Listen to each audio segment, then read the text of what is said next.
कांकेर जिले में भी राजस्व विभाग की ओर से बोगस धान खरीदी को रोकने के लिए धान के रकबे की जांच कराई गई। आंकड़ों के मुताबिक कांकेर जिले में 2019 में 74,276 रजिस्टर्ड किसान थे। वहीं 2020 में 81,576 किसानों ने अपना रजिस्ट्रेशन कराया है। वहीं 2019 में खेतों का रकबा करीब 1.9 लाख हेक्टेयर था, तो 2020 में जांच के बाद ये करीब 1.7 लाख हेक्टेयर पाई गई है। जांच के बाद जिले के धान के रकबे में कमी आई है। जानकारी के मुताबिक रकबे की कमी के बाद सरकार को करीब 83 लाख रुपए का फायदा होगा। हालांकि रकबे में कमी होने पर किसानों ने नाराजगी जाहिर की है। वहीं कांकेर कलेक्टर चंदन कुमार ने बताया कि इससे अवैध तरीके से धान बेचे जाने पर अंकुश लगेगा।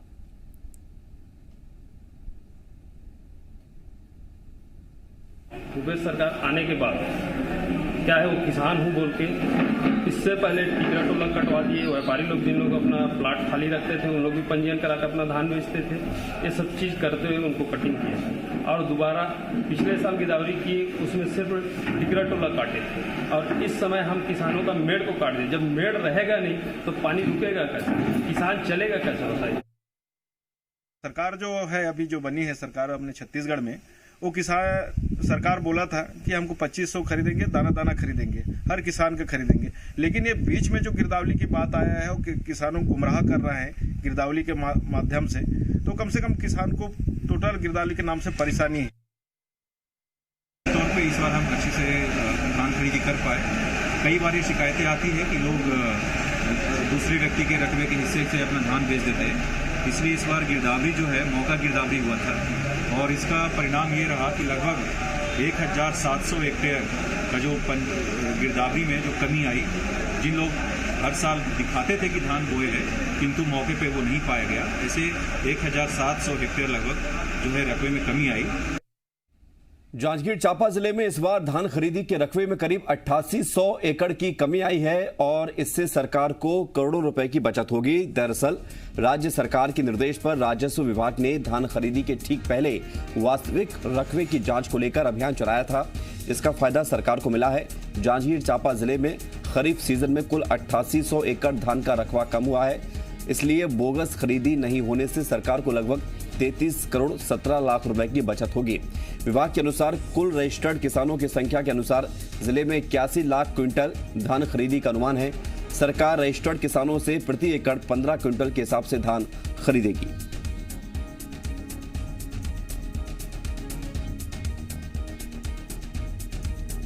जिले में कुल 120 सेवा सहकारी समितियों के माध्यम से पंजीयन की कार्यवाही की जा रही है और 19-20 में 1,73,333 कृषकों का पंजीयन हुआ था, जिसमें 2,19,521 हेक्टेयर रकबा रहा है।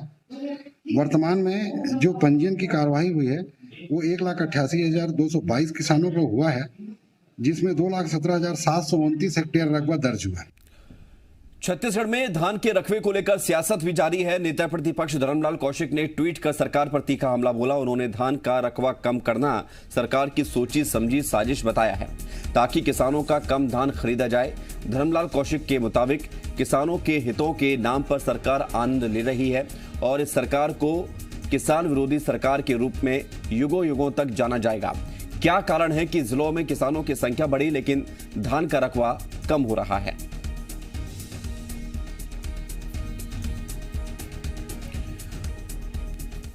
और सीधे रुक करते हैं राजधानी रायपुर से ब्यूरो चीफ देवेश तिवारी हमारे साथ जुड़ रहे हैं ज्यादा जानकारी के लिए। देवेश, धान के रकबे को लेकर सियासत हो रही है, किसान बढ़ रहे हैं, रकबा कम हो रहा है और आरोप प्रत्यारोप शुरू हो रहा है।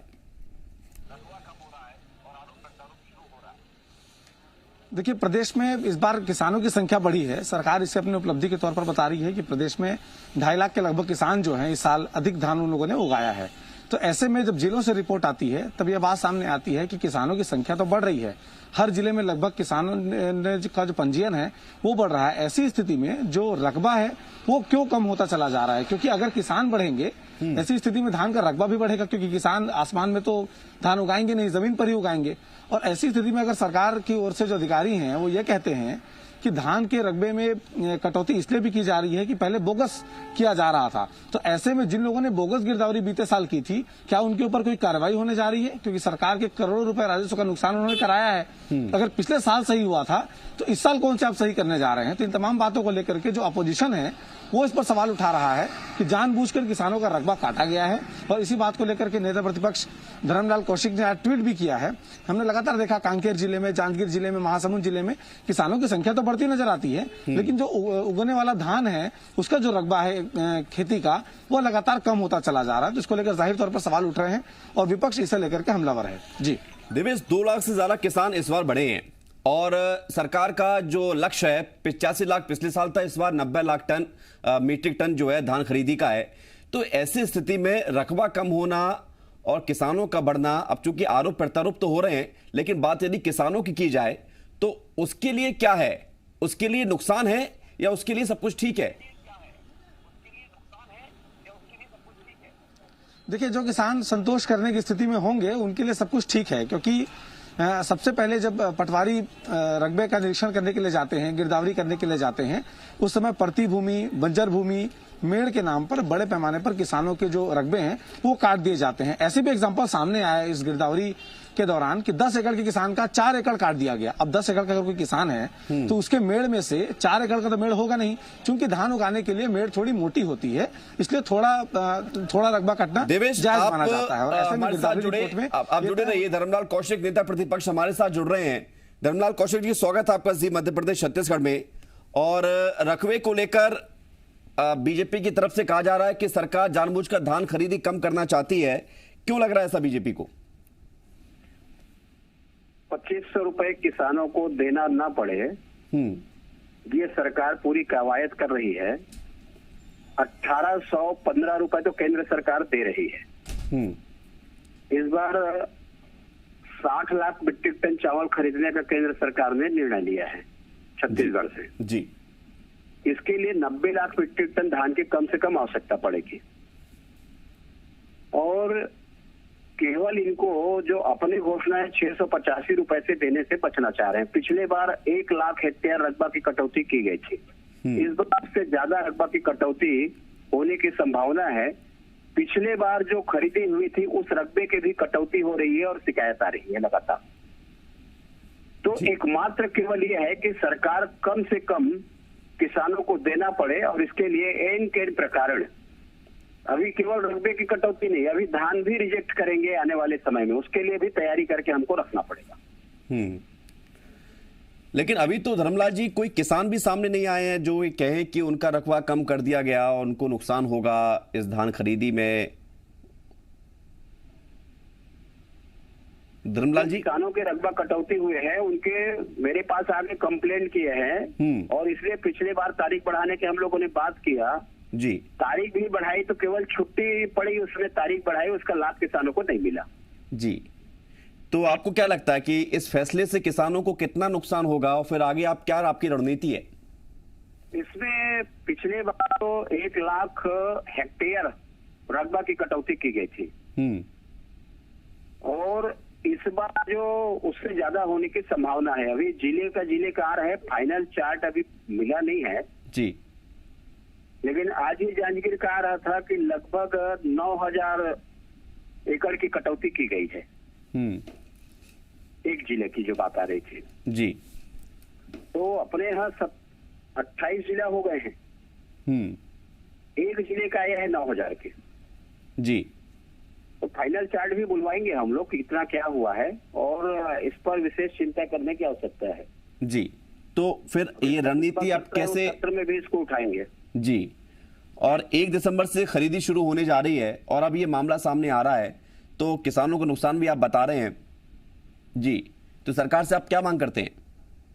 सरकार से हम लोग मांग करेंगे, मैं तो अभी बीच में बोला था कि जो भी किसान धान बोए हैं उनका पंजीयन नहीं हुआ है, उनका पंजीयन कराना चाहिए और उनके धान की खरीदी की व्यवस्था सरकार को सुनिश्चित करनी चाहिए। ठीक है, आप बने रहिए हमारे साथ। किसी प्रकार का नुकसान न हो, ये सरकार की भी चिंता का विषय होना चाहिए और हम लोग के लिए भी चिंता का विषय होना चाहिए। ठीक है, सुरेंद्र जी जुड़ रहे हैं, कांग्रेस नेता है, हमारे साथ जुड़ रहे हैं। सुरेंद्र जी, स्वागत आपका। और रकबे को लेकर धर्मलाल कौशिक जी जो बात कह रहे हैं कि जानबूझकर सरकार रकबे को कम कर रही है ताकि कम धान खरीदा जाए और इससे सरकार को फायदा हो लेकिन किसानों को नुकसान होगा।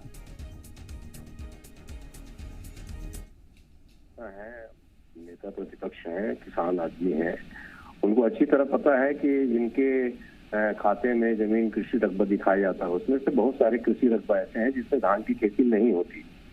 ऐसी परिस्थिति में उन लोगों को धान की खेती का पैसा दिया जाना उचित नहीं है। सरकार ने गिरदावरी कराया है, बकायदा पटवारी खेतों पे जा करके वहाँ फसल का अवलोकन किए हैं। उसके हिसाब से जो वास्तविक रकबा जिससे धान की खेती हो रही है, ऐसे किसानों को उनका उपार्जन का कीमत उनको धान की कीमत दिलाना सरकार सुनिश्चित कर रही है। छत्तीसगढ़ की सरकार किसानों की सरकार है और ये पूरे देश में पहली सरकार है जो 2500 रुपए कीमत दे रही है। नहीं, ये तो बात है पब्लिक डोमेन में है कि आपकी सरकार 2500 रुपए दे रही है एक क्विंटल के धान के। लेकिन अब सवाल ये है सुरेंद्र जी, इसका मतलब तो ये हुआ कि पिछले साल आपको बहुत बड़ा लॉस हो गया? नहीं, निश्चित रूप से इस बात का पता चला तभी तो उसको भौतिक सत्यापन कराया गया मौके पे ले जा करके। इसमें ऐसा है कि बहुत सारे लोग ऐसे हैं जिन्होंने जमीन खरीद ली है कॉलोनी बनाने के लिए, शहर के किनारे इधर उधर कई जगह। वो आज की तारीख में डायवर्सन नहीं होने की वजह से कृषि रकबा दिखाया जाता है, वहाँ खेती हो नहीं रही है। ऐसी परिस्थिति में उनके नाम से कोई दूसरा आदमी धान बेच दे और पैसा ले ले, ये तो किसानों के साथ अन्याय है ना। इस बात को रोकने के लिए सरकार ने गिरदावरी का व्यवस्था किया है और जिनकी गिरदावरी हो रही है, जिनके खेतों में धान है, जो किसान धान की खेती कर रहे हैं, उनको सरकार सुनिश्चित कर रही है कि उनको उनके धान को उपज को भी खरीदा जाए, उनको पैसा भी दिया जाए। एक बात जो गले नहीं उतर रही है वो ये है कि इधर किसान बढ़ रहे हैं, उधर रकबा कम हो रहा है। ये कैसे संभव है? उसका कारण यही है ना कि किसानों की संख्या बढ़ रही है। तो छोटे किसानों की संख्या बहुत ज्यादा है जिन लोगों ने पंजीयन नहीं कराया था, मगर कुछ बड़े किसान हैं जिनके पास 40-50 एकड़ की खेती दिखती है मगर वो खेती करते नहीं है। ऐसे लोगों का नाम विलोपित किया गया है, इसलिए किसानों की संख्या बढ़ी और रकबा घटा है। ये इसमें कोई बहुत ज्यादा गले से नहीं उतरने वाली बात नहीं है। दरअसल में जो वास्तविक में जो स्थिति है, ग्राउंड लेवल की जो स्थिति है, उसके हिसाब से जिन किसानों के द्वारा धान की खेती की जा रही है उनका बिल्कुल जा करके पटवारी के द्वारा वहाँ मौके पर सत्यापन किया गया है और उस आधार पर धान की खेती कितना हो रहा है हमारे छत्तीसगढ़ में, इस बात को सत्यापित किया गया है। और दूसरी बात, पंजीयन में समय बढ़ा करके जिन किसानों का पंजीयन नहीं हुआ था उन किसानों को और पंजीकृत करने का अवसर दिया गया है। सुरेंद्र जी, एक सवाल और है, क्योंकि धर्मलाल कौशिक जी ये कह रहे हैं कि एक जिले के हिसाब से 9000 एकड़ कम किया जा रहा है, ये टारगेट लेके चला जा रहा है, इससे तो और ज्यादा लॉस हो जाएगा। नहीं, ऐसा नहीं है, ये आरोप बिल्कुल गलत है कि जिले के हिसाब से 9000 एकड़ कम नहीं किया जा रहा है। अलग अलग जिलों में इसकी संख्या अलग अलग है और वहाँ पर जो वास्तविक स्थिति है, जो भौगोलिक रूप से जो। ठीक है सुरेंद्र जी, आप बने रहिए हमारे साथ। खुद धर्मलाल कौशिक जी भी जुड़े हुए हैं, वो भी आपसे कुछ सवाल करेंगे क्योंकि उनकी यदि ये मंशा सामने आ रही है कि इस तरह से सरकार गलत कर रही है, वो भी आपसे जानना चाहेंगे कि गलत क्या है और सही क्या है। धर्मलाल जी। सुरेंद्र जी जुड़े हुए हैं, मैं सुरेंद्र जी से आग्रह करना चाहूंगा कि मेरे विधानसभा क्षेत्र में आ जाए। मैं उनको 2 गांव लेकर के जाऊंगा, एक हरदी कला लेकर के जाऊंगा अपने गांव में, एक बदरा लेकर के जाऊंगा। पिछले समय उस किसान का धान खरीदा गया था, इस बार उसके 17 एकड़ में 10 एकड़ का पंजीयन किया और 7 एकड़ को काट दिया है। यदि सुरेंद्र जी के पास में समय हो तो क्या है, ये किसानों के मामला में झूठी राजनीति करना मेरे को बिल्कुल पसंद नहीं है। उनके पास समय हो, मंत्री जी के पास समय हो, ये लोग आ जाएं, मैं उन किसानों पे लेके पिलवा दूंगा। किसान के खेत को लोग देख लेंगे कि उसमें धान बोया हुआ था, नहीं बोया था, कि नरी है कि नहीं है उसमें, और उसका फसल काटा गया है नहीं गया है, कि कॉलोनी बना रहा है, एक तो ये देख ले। दूसरा, मैंने कहा कि जांजगीर जिले के 9000 रकबा काटा गया है, ये टीवी में बता रहे हैं, रिकॉर्ड में बता रहे हैं। इसको लोग एक बार चेक कर ले। मैं इसमें राजनीति करना नहीं चाहता जी, क्योंकि मेरे को तो विधानसभा में भी लगाना है और उसमें जवाब भी लेना है। तो सुरेंद्र जी से मैं क्या राजनीति करूंगा? जो सच्चाई धरातल पर है उसको स्वीकार करना चाहिए, और यदि स्वीकार नहीं करते हैं, दाएं बाएं चलने का है, तो आप कुछ भी बोल सकते हैं, उसमें मेरे को आपत्ति नहीं। जी, जवाब ले लेते हैं। सुरेंद्र शर्मा जी, अध्यक्ष हैं कृषि कल्याण परिषद के। सुरेंद्र जी। जी का अगर किसी स्थान विशेष के लिए अगर उनका कहना है और उनके पास पुख्ता जानकारी है तो निश्चित रूप से सुविज्ञ व्यक्ति हैं, उन्होंने तो संबंधित अधिकारियों के पास इसकी सूचना दी होगी और इसका अगर इस तरह की कोई घटना हुई है तो उसकी जांच जरूर कराई जाएगी। मगर ये कहना बिल्कुल उचित नहीं है कि किसानों का रकबा जानबूझ के सरकार काट रही है या उनका धान खरीदने की नहीं मंशा है, ऐसा कुछ भी नहीं है। ज्यादातर इलाकों में जो गिरदावरी के बाद जो भौतिक सत्यापन हुआ है उसके आधार पर ही पंजीयन का कार्य चल रहा है। और ठीक है सुरेंद्र जी, हम उम्मीद यही करते हैं कि जो किसान जिन्हें जरूरत है, जो असली में किसान है, जिन्होंने अपनी धान बोई है खेतों में, तो उनको वो समर्थन मूल्य पर रुपए भी मिले, उनकी धान खरीदी जाए, इसमें किसी भी प्रकार की लीपापोती ना हो और जो जिसके हकदार हैं वो पूरा हो। बहुत शुक्रिया आपका धर्मलाल कौशिक जी, सुरेंद्र शर्मा जी हमारे साथ जुड़ने के लिए। तो जो विपक्ष के आरोप है, सरकार कह रही है कि ऐसा कुछ भी नहीं है। हालांकि 2-3 जगहों को लेकर जब धर्मलाल कौशिक ने कहा कि आप चलिए हम दिखा देते हैं, तो फिर कहा जा रहा है कि अगर ऐसे मामले हैं तो फिर जांच होगी, जांच होनी चाहिए। अगर आरोप लग रहे हैं तो उसकी भी जांच होनी चाहिए। हक किसी का नहीं मरना चाहिए।